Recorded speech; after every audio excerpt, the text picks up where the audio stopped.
Oh, we're finally able to see Mechanic coming out here from the side of, well, the survivors. Hasha playing Goatman. I feel like whenever we see Goatman, it's always a treat because it's always been Hula Blue round 1. So for round 2, being able to see a Goatman here is still pretty nice after all. We go towards the air selection mode first. It's going to be anti-current by Trump forward in middle, and of course Puppeteer here at balcony. Meanwhile, Maka as the Mechanic will be spawning at the entrance to Graveyard. Hasha spawning by Geishas, and with this, let's just revise here once again. The point is 7-2. So a formal elimination and a tie game here from FL side. They were able to take out round 1. We're going to move on straight towards round 2 here, in which it will be a tie turner on Puppeteer, flywheel on Anti-Courier, knee-jerk reflex on the flywheel on the Mechanic, and of course a tie turner on the forward as well. Hasha is going to bring abnormal with trump card attention as Goatman. So we do just want to nullify that mech stall as much as possible, and of course we do have that teleportation skill from the cages too to be able to create that, well, not great, but to lessen the distance between yourself and the Cypher machines too. So with that, this will be game 2, first half in Ever Sleeping Down between FL versus Zero.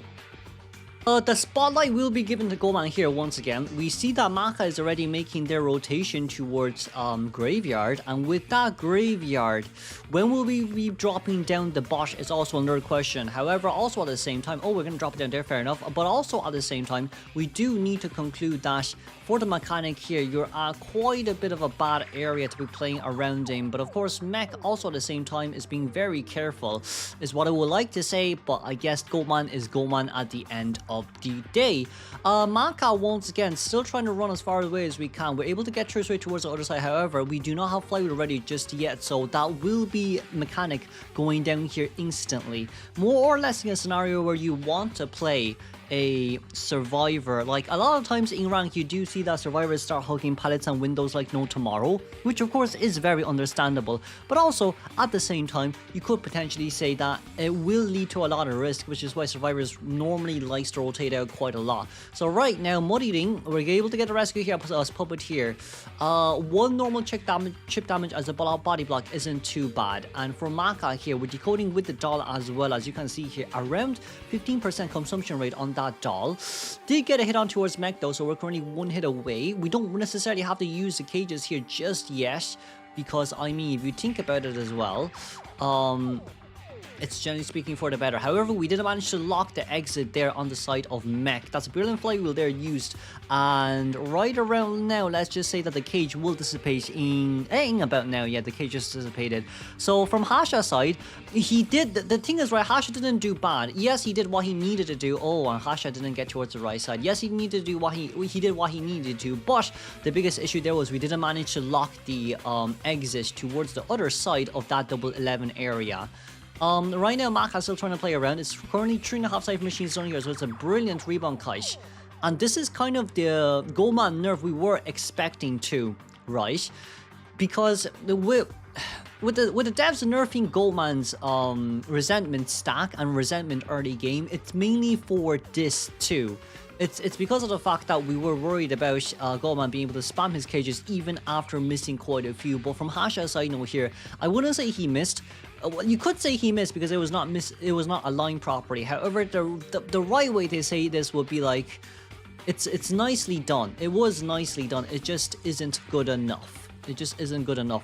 We're able to get a no damage rescue here, alongside with a double escort from the survivor side, which is really good. But right around now, Mech, ooh, that's no hit there just yet, but we're going to try playing pallet mind games here for as long as we can. Maka trying to connect for as long as possible, and that's going to be a pallet stun dropped down by the Mechanic solo kiting against a Goatman is absolutely class, as we're able to see forward here with the stun support and immediately coming into body block 2. However, Mech cannot stray too far away from the forward because we don't want a scenario. Oh, that's a, oh wow.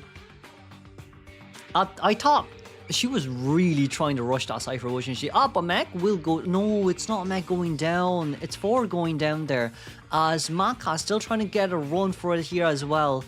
Ooh, this is scary now, isn't it? This is scary now, isn't it? We're going to be able to go straight from the other side, but Maka is able to react just about on time with the flywheel there too. We're still trying to contain for as long as we can. It's more or less right now just, ooh, we got through just on time. And the cage just appears. So we're going to go with a double stab back here from Anti-Courier. That's going to be another pushback here alongside which maybe not a disarm, but a good enough harass and body block potential as Motivating is decoding as the puppeteer with the doll. Oh no, the doll disappeared. Oh well, the doll disappeared. Okay then, what do we know? We know that 4 use of selfie anti-current is nearby and the Cypher machine is just about to be done 79% here. We do not have any presence left remaining on the side of Hasha, so resentment is going to slowly go down because we're not resenting you anymore, we're just annoyed to death. Caused by death of Goatman, just got annoyed to hell by survivors. Right around now, Cypher machine is at 99%. We're going to be able to get 1 second disarm here, as that will be a normal hit down, and we're going to be able to pop open the Cypher. Hasha up against a team like this. The Goatman wasn't bad initially early game, but it's just the heavy support and that one miss cage that really brought this whole game apart. Right now we're going to try to see how long forward can actually continue here. Before we're going to try lock the gate. Ah yeah, there you go, there's that too, there's that too, there's that too. You can lock the Cypher, if you can lock the pallets, that's all what matters the most as well. However, Motivating is a little bit too close for comfort, but at least we know that. Oh, we're going to teleport over first. Okay, there's going to be no one at the, oh wait, there's the mech at the exit gate. Yora was stopped just by that Goatman. However, for Puppeteer, we're able to heal, not Mercy, but forward about on time, I'm quite sure. Ah, never mind. Well, I mean, it's not a bad plan, but Puppeteer still does have little Lewis here left to use, right? So I don't think this is going to matter too. Oh, wait, it is going to matter quite a lot. Can we get that? Can we? Oh, we didn't get it. Okay, fair enough.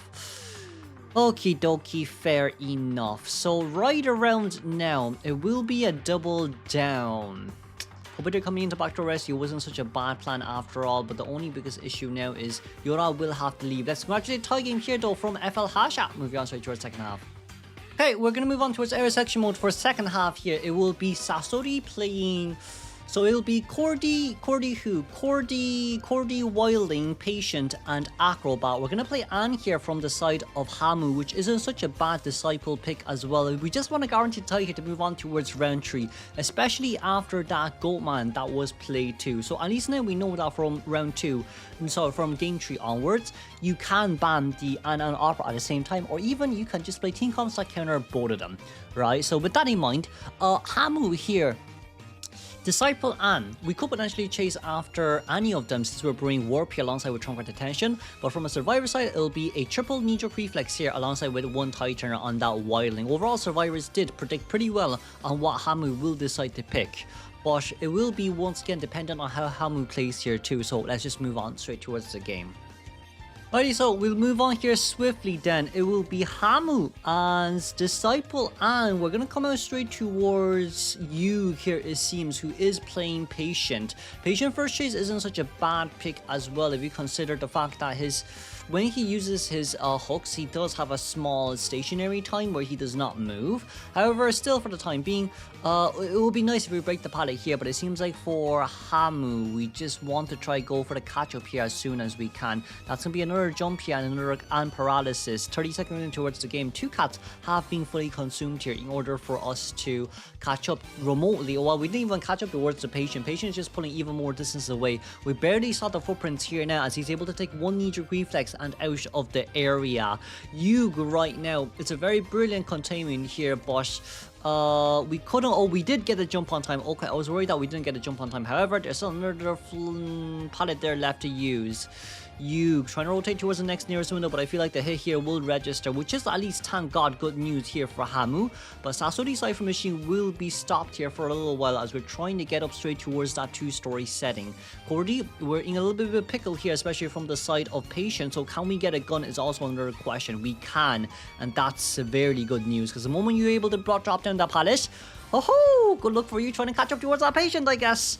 Cordy now nearby. Do we want to chase after Cordy as she has no items left on her hands? Yes, we will. At least the good news here is Cordy can slowly transition her way out of this area as well. And during the meantime too, we're able to vault over straight towards the other side here. Another knee-jerk reflex upstairs. So for Hamu now, it seems like it will end up as a 4-man endgame here regardless of what happens. Yug already decoding too, so we're going to waste no time on healing. We're just going to decode instead, since that is going to be main priority. We change towards the coordinator right now. However, for Cordy here still, we're going to be able to get the Ants Cat on, and that will finally be the second strike to open the first presence.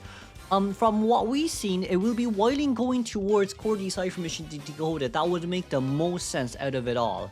And it will be Wailing that has to come into rescue. But I guess for later on, for the Wailing here too, we have to be very careful of whether the ants cats get on us or not, because we don't want to get paralysis and then just not being able to, you know, not being able to rescue or get off board anymore. So with this, there's a basement nearby, and we could train basement if we're careful enough, but from Mike in here, we're already deep inside. Let's just, okay, that is pretty bad. From the side of survivors, you should have just pushed there, because you increase struggling speed by 10%, and it was such a long distance too, so I feel like for Mike in, I feel like the moment we dropped in, we should have pushed. I mean, it wasn't a pitch perfect, just on time drop down. It was something more along the lines of like, oh, it was good enough. However, for now, yeah, that's the issue, isn't it? However, for now, that is a big issue. That will be a terror shock down. Mykins doesn't know how to rescue. I don't know how to feel about this. I really don't know how to feel about this. But for Hamu, at least, the good news is the fact that we were able to get such a survivor down too. We're still missing our last Cypher Machine in this area. We really are. However, right now for Acrobat's main plan here is to rescue the, we need, Acro needs to do two things. Acro it'll be a 4-1 elimination game here, isn't it? It's a 100% a 4-1 elimination game right now. Hold on, Acrobat, need to reflex out. Okay, we're fine for now. As Patient Care is running straight towards the other side too. We need to know two things. Abnormal on and, so you can't decode that Cypher Machine anymore. Just depends on when. Now. Okay, now. I guess that's fine too. However, Patient is still nearby, so we cannot forget about that. Like, realistically speaking, if we think about it, in a scenario like that, in such a scenario where Anne is basically stepping near the edge and you're coming from the back. Like, if you want to get it before half rescue, fair enough, but like you cannot be that greedy after all. But that will be Mike, and they're also eliminated. For FL Survivor side, getting even a win game, tie game here is almost impossible. Let's just say the odds are 99 to 1. 99 to 1, that's my odds right there, unless Hasha does something unforgivable. Like, literally unforgivable, right? But with this, we are able to see where Acrobat is. The cat will, the ball, the acrobatic balls will be cancelled, as now it will end up straight into the bin. So it will be a guaranteed formal elimination here. As the Cypher Machine pops, Hamu knows where the survivor is, so at least we can go look for the survivors right around now. Even if Hamu doesn't find them, look, as long as you stay in your dungeon, that's kind of all what it matters too. But we do know that there is a survivor upstairs. We missed Patient as well. I'll move back. I'll move back for you guys, because Patient is directly upstairs hiding on the other side. I feel like that's just such a funny thing, because a lot of hunters do miss that area too. So like, if you're a survivor and you want to hide away from the hunter and there's no footprints left behind you, you could try and do that. However, Patient, you jumped down. I don't think you should have jumped down there, especially when you can look past the window. We're able to get that. I mean, you're not able to go anywhere anymore, so let's congratulate. I feel like if you ran towards the back, it would have been better, but that's a 4-man elimination by Hamu. We're able to return a 4-man here, so point-wise, it's back to normal.